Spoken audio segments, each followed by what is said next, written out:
हम क्या डिस्कस कर रहे थे? वी वर बेसिकली डिस्कसिंग के हम बैकग्राउंड देखा कि अब्राहम जो अकॉर्ड है वो बेसिकली क्या है, और हमने उसके बाद जो मिडिल ईस्ट का बैकग्राउंड है थोड़ा उस बैकग्राउंड को हमने डिस्कस किया, और बाद में हमने ये देखा कि वो जो डील है वो बेसिकली है क्या, और देन वी डिस्कस्ड कि उसमें अमेरिका का रोल क्या है, और फिर हमने देखा उसके अंदर के जो है वो डिफरेंट जो कंट्रीज हैं उन्होंने उसके ऊपर क्या रिएक्शन दिया है। तो हमने देखा कि उसके ऊपर जो पैलेस्टीनियंस हैं, वो चाहे हमास हो चाहे पैलेस्टीनियन लिबरेशन अथॉरिटी हो, उन्होंने उसको रिजेक्ट किया है टोटली तौर पे।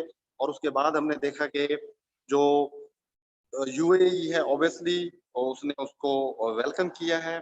इसराइल के अंदर भी दो डिवीजन्स हैं, जो राइट विंग जुइश हैं जो वेस्ट बैंक को कंट्रोल करके बैठे हुए हैं, उन्होंने भी इसको रिजेक्ट किया है कि सारा वेस्ट बैंक जो है होना चाहिए, स्टॉप नहीं करनी चाहिए। जॉर्डन ने भी वेलकम किया है, इजिप्ट ने भी वेलकम किया है, और इसके साथ साथ बहरीन के अंदर आते हैं जो कि चौथी कंट्री है इसको एक्सेप्ट करने वाली। तो जो बहरीन है इसने भी इसको एक्सेप्ट किया है, क्योंकि बहरीन ज्यादा कंट्रोल में है सऊदी अरेबिया के, और सऊदी अरेबिया और यूएई का आपस में चौली दामन का साथ है, उनका बड़े कॉर्डियल रिलेशंस हैं, तो उन्होंने भी इसको जो है वो एग्रीड किया है। और इन्होंने चौथे नंबर पे यही स्टेट है बहरीन ही है जिसने दोबारा नॉर्मलाइज करने की बात की है। और ईरान के ऊपर आते हैं, ईरान ने टोटली तौर पे इसको अपोज किया है। ईरान ने बड़े अच्छे रिमार्क्स दिए हैं, ही सेड कि it is a huge mistake जो यूएई ने की है। द इरानियन लीडर ने क्या कहा, इसने कहा कि betrayal of the Palestinian cause, ये यूएई ने बिट्रेयल की है, दगा की है पैलेस्टीनियन से। जो ईरानियन फॉरेन सेक्रेटरी है denounce the deal as an act of strategic stupidity from the Tel Aviv and Dubai. ठीक है, इन दोनों के दरमियान उसने कहा स्टूपिडिटी है, इरेशनल डिसीजन है जो कि यूएई ने लिया है, तो इसने भी इसको टोटल तौर पे अपोज किया है। और उसने कहा कि stepping the Palestinians in the back, ये ईरान ने भी यही बात की है कि ये गलत किया है। बाद में टर्की के ऊपर आते हैं, टर्की भी एक बड़ा अच्छा रीजनल पावर है। टर्की ने भी जो है जी मेरा ओपिनियन बड़ा रियलिस्टिक है वैसे। मैं चाहता हूँ ऑब्वियसली हर स्टेट को अपने डिसीजन खुद लेने हैं। मैं ईरान का बड़ा क्रिटिकल हूँ, ईरानियन फॉरेन पॉलिसी का। खैर, तो जो टर्की है, टर्की ने भी इसको अपोज किया है। ठीक है, उन्होंने कहा कि ये हैपोक्रिटिकल बिहेवियर है, ये जो इसको रखा गया है यूएई ने किया है, ये हमने दगा किया है, हिपोक्रेसी की है हमने पैलेस्टीनियंस के साथ। ठीक है, और उन्होंने कहा है कि जो it is not the slightest credible three way declaration should be as in supporting the Palestinian cause, ये बिल्कुल उसको कॉज को सपोर्ट नहीं कर रहा। और मैं की बात बताऊं, खुद टर्की के जो है वो सीक्रेट रिलेशंस रहे हैं इसराइल के साथ, और अभी वही टर्की है जो मुखालफत कर रहा है कि ये बड़ा गलत हो गया है। और पॉलिटिक्स जो है वो चलती है। तो टर्की ने भी इसको अपोज किया है। टर्की ने क्यों अपोज किया है इसको भी हम आगे देखते हैं। जो ओमान है, Oman state that it back the normalisation of ties between the neighbouring United Arab Emirates in Israel and hoped the move help, इन्होंने भी सपोर्ट किया है। जर्मनी ऑब्वियसली वेस्टर्न कंट्री है, इन्होंने भी वेलकम किया है इस डील को। यूनाइटेड किंगडम ने भी इसको वेलकम किया है इस पूरी डील को, कि ये डील ठीक हुई है। तो ये वो सिचुएशन थी जहां पे थोड़ा सा आपको पता चला कि रीजनल कंट्रीज के व्यूज क्या हैं। रीजनल कंट्रीज डिवाइडेड हैं, बाकी कंट्रीज ने भले इसको सपोर्ट किया हो, बट टर्की और जो ईरान है ये दोनों फोर फ्रंट पे हैं इसको अपोजिशन करने के लिए। पाकिस्तान का रोल क्या है ये हम आगे देखेंगे, वो जब हम पर्टिकुलर इसको डिस्कस करेंगे चल के आगे। तो यहाँ पे ये सिचुएशन है सारी, बाकी सारी स्टेट्स आपको नजर आ रही हैं वो इसको एक्सेप्ट कर रही हैं। तो यहीं पे ही आपको मिडिल ईस्ट के अंदर दो डिवीजन्स आ गई हैं, आपको पता चल रही होंगी कि भाई क्लियर डिवीजन है। एक तरफ टर्की ईरान खड़े हुए हैं, बाकी तरफ सारी गल्फ स्टेट्स खड़ी हुई हैं। तो इट मींस कि something is going to be happen in Middle East region. Let's see how. Implications को आते हैं कि इसके क्या फायदे क्या नुकसान हो सकते हैं दोनों स्टेट्स के दरमियान। अगर देखें डोमेस्टिक लेवल पे, जब डोमेस्टिक की बात करते हैं तो हम ये देख रहे हैं कि इसराइल, पैलेस्टीन और यूएई के जो डोमेस्टिक सिचुएशन है वो कैसे बिगड़ सकती है। उसको अगर देखें कि जो पैलेस्टीनियंस ने भी इसको रिजेक्ट किया है, राइट विंग जूज ने भी इसको रिजेक्ट किया है, और ये जो है पैलेस्टीनियंस के अंदर एंगर भी इन्होंने बढ़ाया है, और ये भी कहा जा रहा है कि कहीं ये पैलेस्टीनियंस इतनी अपोजिशन न कर लें सारी सिचुएशन में कि वो थर्ड इंतफादा की तरफ न चले जाए। इंतफादा आपने कल की स्लाइड्स में बड़ी डिटेल से पढ़ा होगा। पहली इंतफादा हुई थी, दूसरी इंतफादा हुई थी। इंतफादा क्या थी? ये एक बेसिकली प्रोटेस्ट था, मैसिव प्रोटेस्ट था जो पैलेस्टीनियंस ने किया था, जिसमें आपने देखा होगा जब छोटे बच्चे भी पत्थर मारते थे टैंक्स को, और बच्चे उसके आगे जो है वो लेट जाते थे। ये इंतफादा था, ये एंगर था, एक प्रोटेस्ट था, एक्सप्रेशन था, जो जिसको इंतफादा का नाम दिया गया था। ये भी कहा जा रहा है कि कहीं ये थर्ड इंतफादा को इंटेंसिफाई ना कर दे पैलेस्टीनियंस के अंदर, क्योंकि उनको बड़ा गुस्सा है इस डील के ऊपर।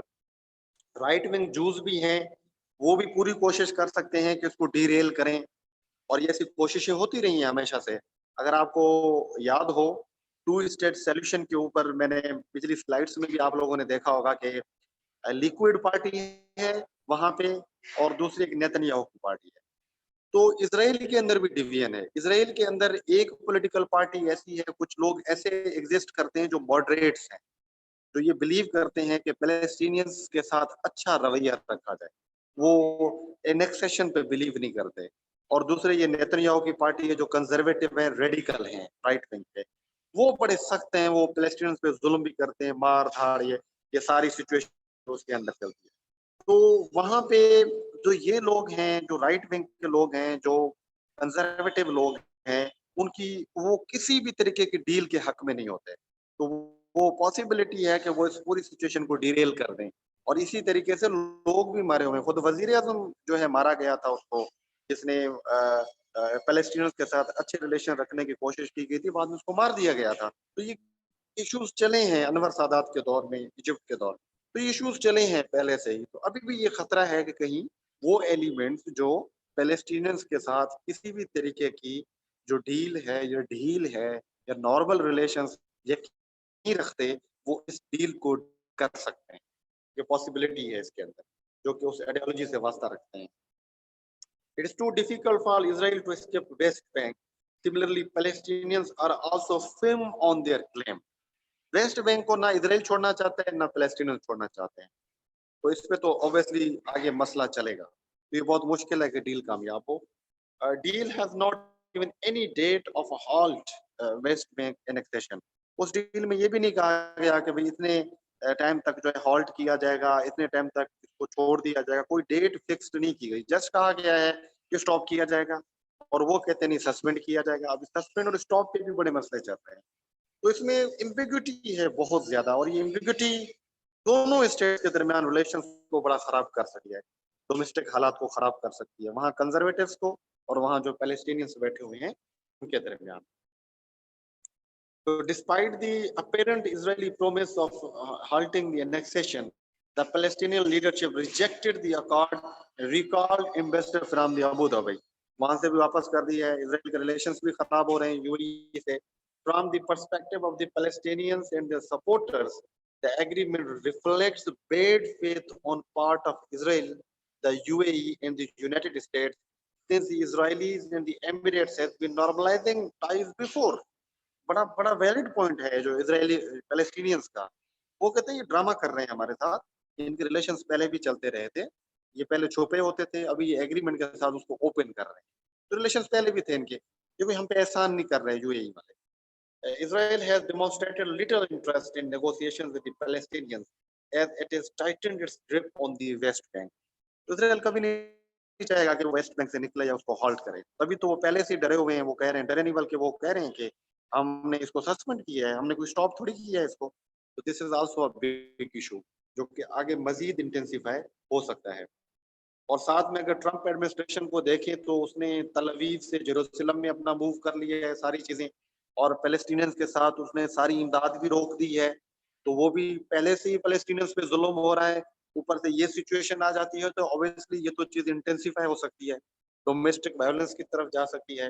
At the same time leaders in the Ramallah, Ramallah जो है ये पैलेस्टीनियंस का जो है वो सिटी है। तो ये उन पे भी इल्जाम लगा रहे हैं, यूएई के ऊपर भी, तो वहां पे भी एंगर है बहुत ज्यादा, पहले बताया।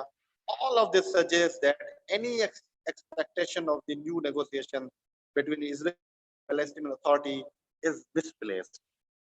तो ये इट इज टू डिफिकल्ट कि ये डील जो है वो कामयाब हो और वो आगे चले सिचुएशन हो, क्योंकि आपको मैंने बताई है आपको दोनों तीनों स्टेट्स के दरमियान, और खुद यूएई के अंदर भी बहुत ज्यादा पब्लिक ओपिनियन के अंदर एंगर पाया जा रहा है, क्योंकि वो लोगों की बात नहीं समझते, क्योंकि ये स्टेट्स अथॉरिटेरियन है, जहाँ पे जो है वो लोगों की बात नहीं सुनी जाती है, वहाँ पे जो शहजादे और जो वो फैसले करने चाहें वही करते हैं।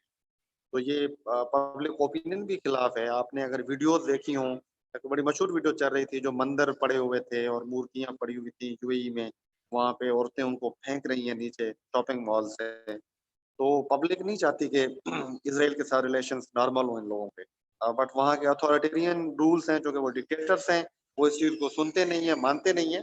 तो इस वजह से तो पब्लिक ओपिनियन का भी जो है वो बहुत ही इम्पोर्टेंट रीजन जा रहा है कि जो इस चीज को रिजेक्ट करने के ऊपर जो है वो कोशिश कर रहे हैं।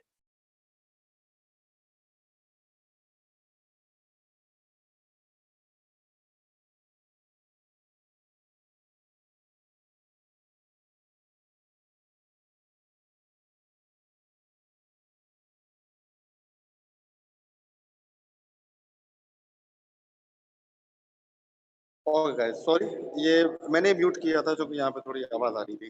तो ये सिचुएशन ऐसी थी जो मैंने आपको इम्प्लीकेशन बताई उसकी डोमेस्टिक लेवल पे। डोमेस्टिक में पैलेस्टीन में भी एंगर है, डोमेस्टिक यूएई की पब्लिक ओपिनियन में भी एंगर है, और इसराइल के अंदर जो कंजर्वेटिव हैं उनके अंदर भी ये मसला है, और मसले की बात है अमेरिका के अंदर भी ये इशू है। और जो बाइडेन है उसने इसको बड़ा कैश किया है। और आपने देखा है आजकल कितनी हैंगिंग सिचुएशन बनी हुई है जो प्रेसिडेंशियल इलेक्शंस की। तो डोमेस्टिक इम्प्लीकेशंस तो ये पड़ सकती हैं, वायोलेंस इंक्रीज हो सकता है दोनों के तरफ। रीजनल के ऊपर जब आते हैं तो यहाँ पे भी बड़ी इंटरेस्टिंग सिचुएशन है अब्राहम अकॉर्ड की रीजनल इम्प्लीकेशंस के ऊपर जब आते हैं।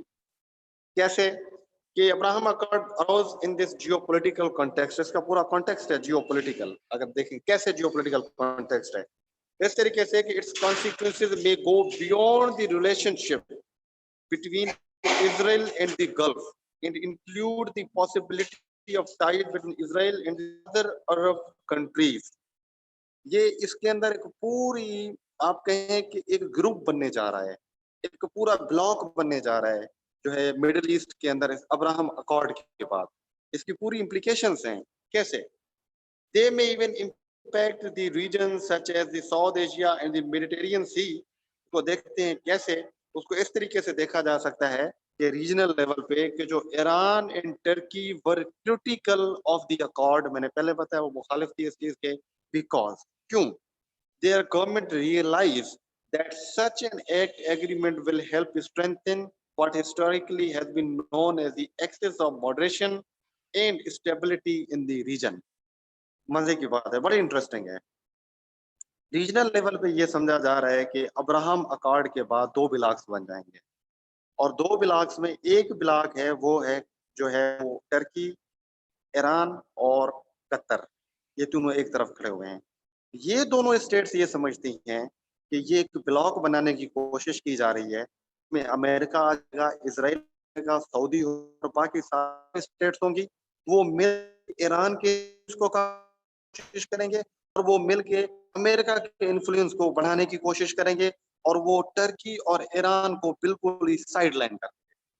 ये एक बड़ी इम्प्लीकेशन है इस अब्राहम अकॉर्ड की, कि दोनों स्टेट्स इसको इस एंगल से देख रही हैं। The accord would be a serious road block to Iran regional hegemony. मैंने पहले बताता रहा हूँ आपको, ईरान के मिडिल ईस्ट के अंदर ईरान चाहता है कि वो इसको लीड करे मिडिल ईस्ट के अंदर, और सऊदीया चाहता है कि वो इसको जो है लीड करे, हेजमोन बने। तो अभी जब ईरान की प्रॉक्सीज चल रही हैं ऑलरेडी, मैंने बताया यमन में, सीरिया में, इराक में चल रही हैं, तो अभी जब अब्राहम अकॉर्ड के बाद एक पूरा ब्लॉक बन जाएगा इसके अगेंस्ट में, तो it will be too difficult for Iran to handle और टू कैटर और to confront such a massive bloc जो इसके आगे बनेगा, बहुत डिफिकल्ट हो जाएगा। और ईरान ये समझ रहा है कि ये हमारे खिलाफ, और टर्की भी ये समझ रहा है कि ये हमारे खिलाफ, अमेरिका, इसराइल और जो दूसरी स्टेट्स हैं ये एक ब्लॉक बनाने की कोशिश कर रहे हैं। It will counter Iran's destabilizing policies which threaten Arab nation state through proxies and non-state actors। जैसे ईरान की प्रॉक्सीज चल रही हैं सीरिया में, इराक में, जॉर्डन में, लेबनान में, और इसकी जो नॉन स्टेट एक्टर में हिजबुल्लाह है, सबसे बड़ी जो इसकी है लेबनान के अंदर, वो है मलेशिया है इसकी, वो इसको डील कर रही है। और दूसरी, अगर आपको पता हो, ये जो पासदारान इनकलाब था, जिसमें कासिम सुलेमानी को मारा गया था, वो बहुत ही प्रॉक्सीज का मास्टर था वो, जो ईरान की सारी प्रॉक्सीज को वो हैंडल कर रहा था। इस वजह से उसको जो है वो मारा गया था, एसेसिनेट किया गया था। तो दिस इज द रीजन कि वो ये समझी जा रही है कि इस ब्लॉक के बाद उसको क्या कर दिया जाएगा, चेकमेट दे दिया जाएगा। इस वजह से वो जो है इस चीज को डर रहे हैं इस सारी सिचुएशन के अंदर।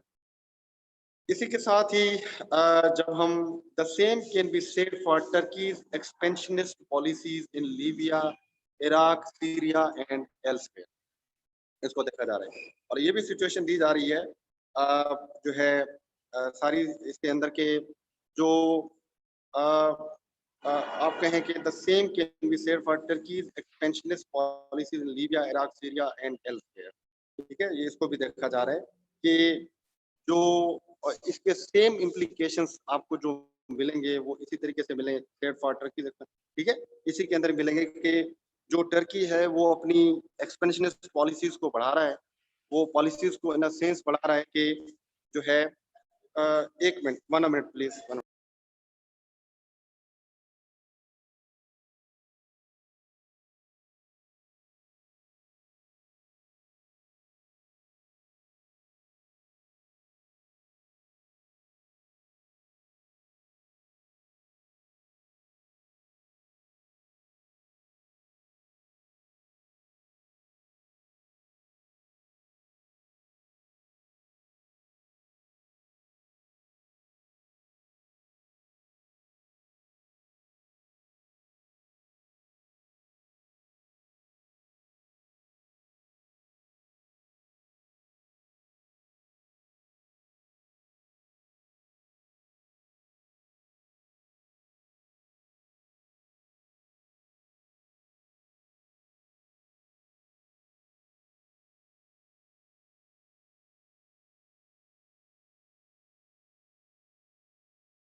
Sorry guys, emergency.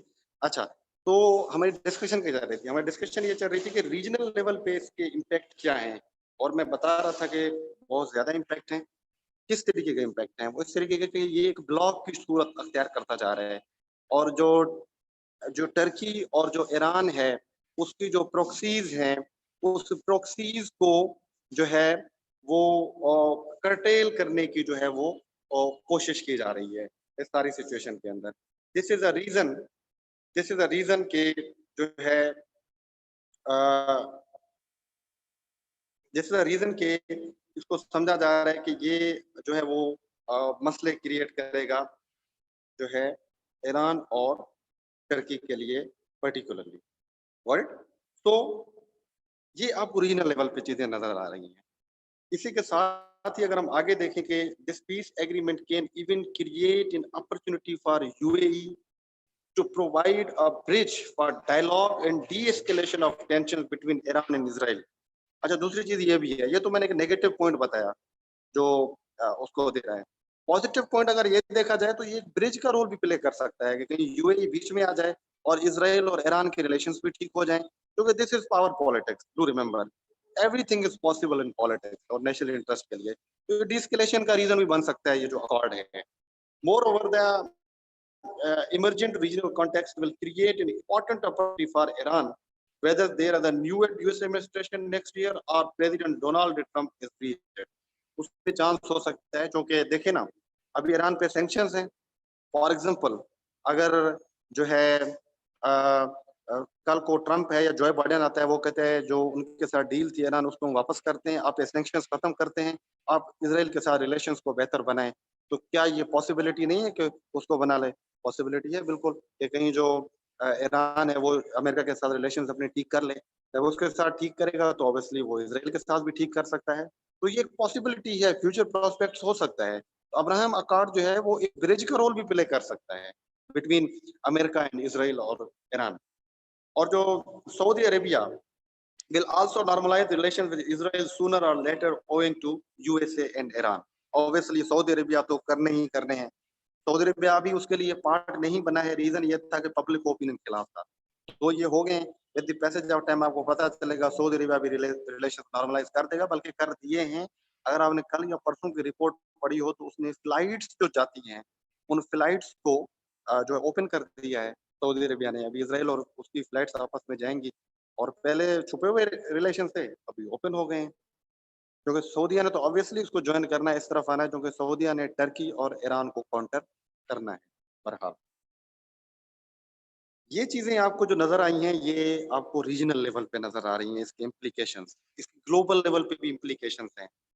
Global level पे कैसे हैं? The Abraham Accord can not be seen through regional impact of the normalisation of relations between Israel and those of the two Gulf countries, but this development has worldwide geopolitical implications including China. China के लिए ये बहुत ही अच्छी opportunity है जो ये accord बना है। A day after the agreement between Israel and the USA, तो चाइना ने इसको कैसे ट्रीट किया था? चाइना ने बड़ा अच्छा ट्रीट किया। चाइना ने क्या कहा? चाइना ने कहा कि चाइना हैज प्लीज्ड, चाइना को बड़ी खुशी हुई थी कि एग्रीमेंट साइन हो गया है। अभी चाइना को क्यों खुशी हुई? उसका रीजन है, उसका रीजन ये है कि चाइना का one belt one road initiative है। वो one belt one road initiative का मरकज ही मिडल ईस्ट है, क्योंकि मिडल ईस्ट से ही उसको तेल लेना है, ऑयल लेना है। वहां पे जितनी स्टेबिलिटी आएगी उतनी चाइना के लिए वहां पे फायदा होगा। तो इस वजह से चाइना ने कहा कि वी वेलकम जो है अब्राहम अकॉर्ड को। किस तरीके से? हाउ?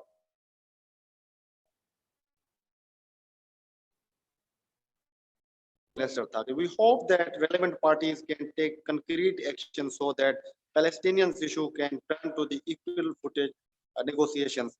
ये उन्होंने एक डिप्लोमेटिक बयान दिया कि हम उसको भी एग्रीमेंट को भी वेलकम करते हैं और हम पैलेस्टीनियंस के राइट्स की भी बात करते हैं। ये तो उन्होंने कहा, एक नॉर्मल बयान था, बट जो रियल पॉलिटिक है वो क्या कहती है सिचुएशन, उसको देखें। चाइना ने अपनी जो पॉलिसी अपनाई हुई है, और पॉसिबिलिटी है मैं कल आपको वन बेल्ट वन रोड ही पढ़ाऊं, जिसमें चाइना की पॉलिसी पढ़ेंगे और अमेरिका और चाइना की जो परसीव्ड कोल्ड वॉर है, मे बी कल हम इसको डिस्कस करें। तो बहुत ही इंपॉर्टेंट टॉपिक है, उसमें वन बेल्ट वन रोड भी पढ़ेंगे और चाइना की न्यू पॉलिसी भी पढ़ेंगे। अभी थोड़ा सा उसको बता देता हूँ आपको कि जो चाइना की पॉलिसी है वो, उस पॉलिसी को कहा जाता है बैलेंस्ड पॉलिसी। उसने किसी के साथ एक्सट्रीम पोजीशन नहीं ली है अभी तक, ठीक है, उसकी बैलेंस्ड पॉलिसी है। उस बैलेंस्ड पोजीशन पॉलिसी की वजह से चाइना को फायदा क्या हुआ है? चाइना को फायदा ये हुआ है कि चाइना ने हर गवर्नमेंट्स के साथ रिलेशन अच्छे कर दिए हैं। सबके साथ उसके रिलेशन अच्छे हैं, किसी के साथ बुरे नहीं है। ईरान के साथ अच्छे रिलेशन, सऊदीया के साथ, इसराइल के साथ अच्छे रिलेशन, टर्की के साथ। हर हर स्टेट से उसने पॉलिसी बैलेंस्ड रखी हुई है, दोनों के साथ, हर स्टेट के साथ, क्योंकि उसकी पॉलिसी का हिस्सा है ये। So, with the governments on all sides of geopolitical fault lines across the regional and facilitated development of extensive economic ties throughout the region. चाहे सऊदी अरेबिया और ईरान की आपस में मुखालफत है, फॉल्ट लाइन्स हैं, बट चाइना के relation दोनों के साथ ठीक है, ठीक है। और ईरान और सऊदी की मुखालफत है, चाइना के दोनों के साथ रिलेशन ठीक है, क्योंकि चाइना इस चीज को नहीं देख रहा, उसके रिलेशन ठीक है। तो अगर इस मिडल ईस्ट रीजन के अंदर एक इस अब्राहम अकॉर्ड के बाद पीसफुल सिचुएशन क्रिएट हो जाती है, तो चाइना को तो one belt one road initiative के लिए बड़ा फायदा हो जाएगा। ये उसकी उसको वो जल्दी से वो मटेरियलाइज कर देगा इस पूरे रीजन के अंदर। तो China support for the Palestinian cause has not prevented it from also being a friend and strategic business partner of the Israel.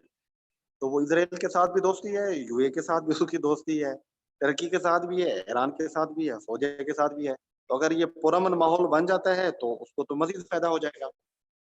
तो nor has Beijing's growing partnership with Saudi Arabia and UAE came at the expense of Sino-Iranian relations. अगर वहां उसके relations ठीक हैं तो Iran के साथ उसको कोई इशू नहीं है, ईरान भी रिलेशन ठीक रख रहा है, तो उसको तो कोई, उसके तो पांचों उंगलियां घी में है अभी। So Chinese interests in the region are centered on the acquisition of natural resources and advancement of Belt and Road Initiative, which depends on regional stability. उसको वन बेल्ट वन रोड भी बनाना है और रिसोर्सेज भी वापस लेने हैं। जितनी ज़्यादा मिडल ईस्ट में हालात ख़राब होंगे, चाइना को इतना ज़्यादा नुकसान होगा। तो अगर अब्राहम अकॉर्ड के बाद रिलेशंस ठीक हो जाते हैं, स्टेबिलिटी क्रिएट हो जाती है मिडल ईस्ट के अंदर, तो चाइना को इससे बड़ा फ़ायदा कभी नहीं हो सकता। तो अगर ग्लोबल लेवल पे देखें तो चाइना इसका बहुत ही बड़ा उम्मीदवार है कि रिलेशंस दोनों के ठीक हो जाएँ और वो वन बेल्ट वन रोड को वहाँ ले आए और वहाँ से नेचुरल रिसोर्सेज को वापस कर पाए। ओके, इसी तरीके से अगर मीना की बात की जाए नॉर्थ अफ्रीका की। ओके, तो ये किसी ने क्वेश्चन पूछा है ज़ैनब ने कि यूएसए इसको काउंटर कैसे करेगा? ये ज़ैनब हम कल इसी पे डिटेल से डिस्कस करेंगे। यूएसए की पॉलिसीज़ और चाइना की पॉलिसीज़ क्या हैं, क्या डिफरेंसेस होंगे? मैं कल बताऊँगा डिटेल से इसको। So, as the agreement result in reduced conflict in the MENA region, China stands to gain immensely. Obviously, अगर अफ्रीका के अंदर भी ठीक रिलेशन हो जाते हैं, नॉर्थ अफ्रीका में और मिडिल ईस्ट में, तो चाइना को फायदा ही फायदा है। So, if Bahama cause aims of fueling polarization and radicalization in the region, this will be at the expense of BRI's future success. BRI की वजह से मिडिल ईस्ट रीजन में मसला क्रिएट होता है, मजीद रेडिकलाइजेशन होती है, इश्यूज होते हैं, तो चाइना को बड़ा नुकसान होगा। जो चाइना की सारी जो इन्वेस्टमेंट है वो डूब जाएगी, तो चाइना कभी भी ऐसा नहीं चाहेगा। तो China sees a continued opportunity for cooperation with the Israelis and Emirates in the domains of technology, cyber security, and the result of their formalized diplomatic relations. तो अगर उनके रिलेशंस ठीक हो जाते हैं तो चाइना बहुत ही ज्यादा चीजें एक्सपोर्ट कर पाएगा दोनों को और दोनों से काफी चीजें ले भी पाएगा वापस। तो given that the US China has surveillance technology and Beijing has demonstrated it's interest in obtaining the technologies from Israel and the UAE। तो जो साइबर स्पेस की और जो सर्विलेंस टेक्नोलॉजी है वो यूएई के पास है और इसराइल के पास भी है। तो चाइना चाहता है कि वो वहां से ले ले, उनके रिलेशंस ठीक होते हैं तो चाइना वहां से ले लेगा। तो ये चाइना के लिए भी ग्लोबल लेवल पे इसके जो अब्राहम अकॉर्ड है इसके बहुत ही ज्यादा फायदे हैं। However, when Iran related considerations enter in the picture, China has reason to be nervous। और जब ईरान को देखते हैं तो चाइना को मसला हो जाता है, क्योंकि चाइना ने बहुत ज्यादा इन्वेस्ट किया हुआ है ईरान के साथ। ईरान इस पूरे पिक्चर में बड़ा ग्लोमी नजर आता है, तो चाइना के लिए बड़ा मसला है।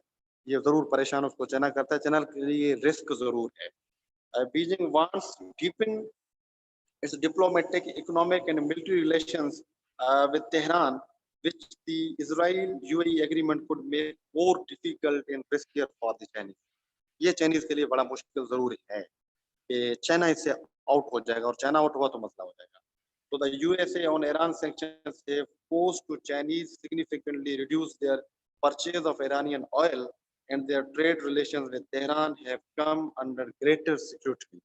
और ऊपर से पाबंदियां भी लग गई हैं इसके ऊपर, ईरान के ऊपर अमेरिका की तरफ से। वहां से पहले ही चाइना परेशान है, और ऊपर से इस एग्रीमेंट के बाद भी अगर चाइना बाहर आ जाता है, ईरान बाहर जा जाता है, तो चाइना जरूर परेशान होगा इस सारे।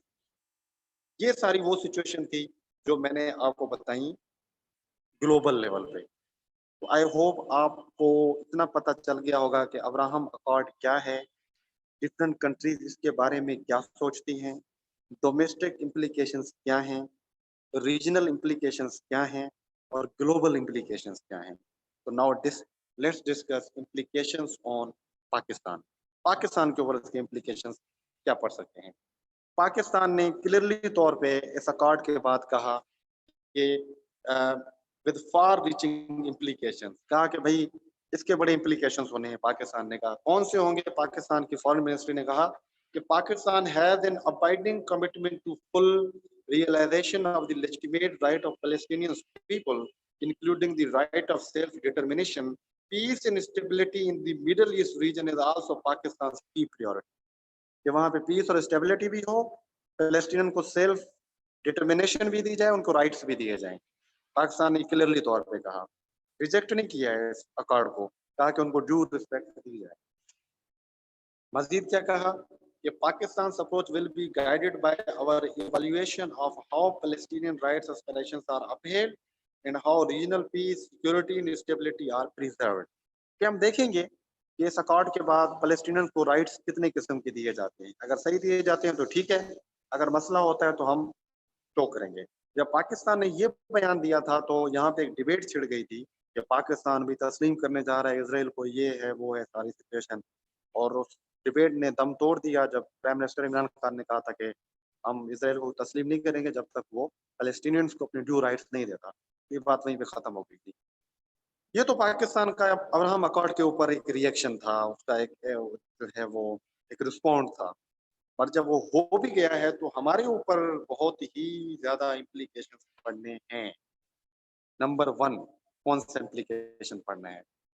नंबर 1 इम्प्लीकेशन ये पड़ना है कि Pakistan has to clarify its own position on Palestine in Israel issue. Abraham Accord के बाद पाकिस्तान पे ये प्रेशर आ गया कि भई अपनी पोज़ीशन क्लियर करो। Whether you want to normalize relations with Israel or not. So then Pakistan had to clarify its position. तो पाकिस्तान ने क्या किया? पाकिस्तान ने क्लियर कर दिया अपनी पोजीशन उस टाइम पे भी। उन्होंने कहा कि no recognition of Israel until just full Palestinian, जो राइट्स उनको नहीं दिए जाते। इट वाज स्पेकुलेटेड कि नॉर्मल रिलेशंस हो रहे हैं सारी चीजें। इस मसले को तो पाकिस्तान ने हल कर दिया। ये जो एक इम्प्लीकेशन आ रही होगी बात। नंबर 2 बहुत ही इंपॉर्टेंट, दूसरी इम्प्लीकेशन क्या है अब्राहम अकॉर्ड की पाकिस्तान पे, वो ये है after agreement two emerging blocs in Middle East are happening. For example, एक तरफ kingdom of Saudi Arabia, UAE और दूसरी गल्फ स्टेट्स आ रही हैं। दूसरी तरफ ईरान और टर्की आ रहा है और कतर आ रहा है। कतर इकोनॉमिक पावर है, ईरान हमारा इमीडिएट नेबर है, टर्की के साथ उस वो हमारी हर जगह पे हेल्प करता रहा है मॉरली डिप्लोमेटिकली। और दूसरी तरफ से अगर हम जाते हैं सऊदीया के पास, तो हिस्टोरिकल रिलेशंस रहे हैं, इकोनॉमिकली हमारी हेल्प करता रहे। तो पाकिस्तान इस अब्राहम अकॉर्ड के बाद जो 2 ब्लॉक्स बन रहे हैं, उनमें पाकिस्तान किसको जॉइन करेगा? ये पाकिस्तान के लिए बड़ा एक लम्हा फिक्री है, बिग चैलेंज फॉर पाकिस्तान। ये देखिए challenge for Pakistan to balance relations between neighbour proximity Iran के साथ, अगर वो करेगा तो हिस्टोरिकल रिलेशन जो सऊदीया के साथ हैं उसको एक्सपेंस करना पड़ेगा। और जब मैंने आपको पढ़ाया था सऊदी और पाकिस्तान की रिसेंट स्टेट पिछले लेक्चर में, तो मैंने बताया कि पाकिस्तान के लिए बड़ा डिफिकल्ट टाइम था। पर तो ये Pakistan needs a rational policy in this regard, कि वो अपने नेबर के साथ सही रहना चाहता है या वो सऊदीया के साथ, क्योंकि दोनों के साथ एक जैसे रिलेशन रखना बहुत डिफिकल्ट है। और शायद हमारे सऊदीया के साथ रिलेशन खराब होने की एक बड़ी रीजन ये भी थी कि हम ईरान के करीब आ गए थे। पर तो ये पाकिस्तान के लिए बड़ी इम्प्लीकेशन आई है। इसके बाद तो पाकिस्तान ने एक साइड लेनी है। नंबर 3 बहुत ही important, that is worrisome on Gulf states deepening relations with India and Israel. Gulf states के रिलेशन इंडिया और इसराइल के साथ बहुत अच्छे बनते जा रहे हैं, जो कि हमारे लिए बहुत ही एक शॉकिंग है और बहुत डिफिकल्ट है। For example, Arab states silent on Balakot issue and Indian occupied Kashmir issue. किसी गल्फ स्टेट ने कुछ भी नहीं कहा। मैंने पिछले लेक्चर में डिटेल से पढ़ाया कि सऊदी कैसे खामोश रहा, तो उनके रिलेशन इसराइल उसके साथ बढ़ते जा रहे हैं। इनएक्टिव रोल ऑफ ओआईसी, मैंने पिछले लेक्चर में ओआईसी का पढ़ाया कि कश्मीर पे वो चुप है, कोई बात नहीं कर रहा, उसका रोल भी नहीं है।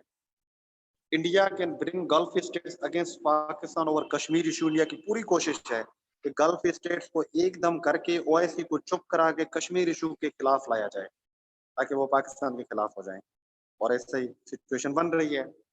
Pakistan needs to reframe its diplomatic toolkit in Gulf states over Kashmir issue. अब ये कश्मीर इशू के लिए पाकिस्तान के लिए ये बड़ा इंपॉर्टेंट बन गया है कि अभी वो कश्मीर इशू के ऊपर पूरी अपनी पॉलिसी को रिफ्रेम करे। अभी जो कि गल्फ स्टेट जो कि मुस्लिम स्टेट थी, वो तो साइड पे हो गई सारी सिचुएशन में। तो पाकिस्तान अभी क्या करेगा? ये पाकिस्तान को सोचने की जरूरत है कि इंडिया इतना ज्यादा डोमिनेट करता आ रहा है हमारी मुस्लिम स्टेट के अंदर।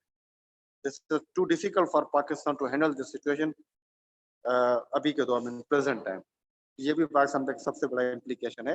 इसके बाद ये 3 मेन इम्प्लीकेशंस हैं जो आपको नजर आ रहे हैं, जो है वो इस सारे इशू के दरमियान पाकिस्तान के ऊपर। आई होप ये क्लियर हो गया होगा। अभी थोड़ी सी क्रिटिसिज्म भी बनती है इसके ऊपर। पहली क्रिटिसिज्म तो ये बनती है कि जो है ये एक किस्म का जो ये जो अकॉर्ड है, ये ये एक किस्म की आप कहें कि फ्रिक्शन पैदा करेगा। ये मजीद बढ़ाएगा जो कन्फ्लिक्ट है, यानी टर्की और ईरान कभी भी नहीं चाहेंगे कि वो साइड पे हों, तो वो मजीद अपनी प्रॉक्सीज बढ़ाएंगे और मजीद अपने इन्फ्लुएंस को बढ़ाने की कोशिश करेंगे, वहां से गल्फ स्टेट्स की कोशिश करेंगी, तो मिडल ईस्ट की सिचुएशन नजर आ रहा है कि फ्यूचर में खराब ना हो जाए। एक तो ये इसके ऊपर इम्प्लीकेशन आ रही है। दूसरा ये है कि it may cause fear that shift relation between Israel both Bahrain and US not likely to improve coordination in confronting Iranian threat because both countries are hereby closely aligned with Israel on that issue.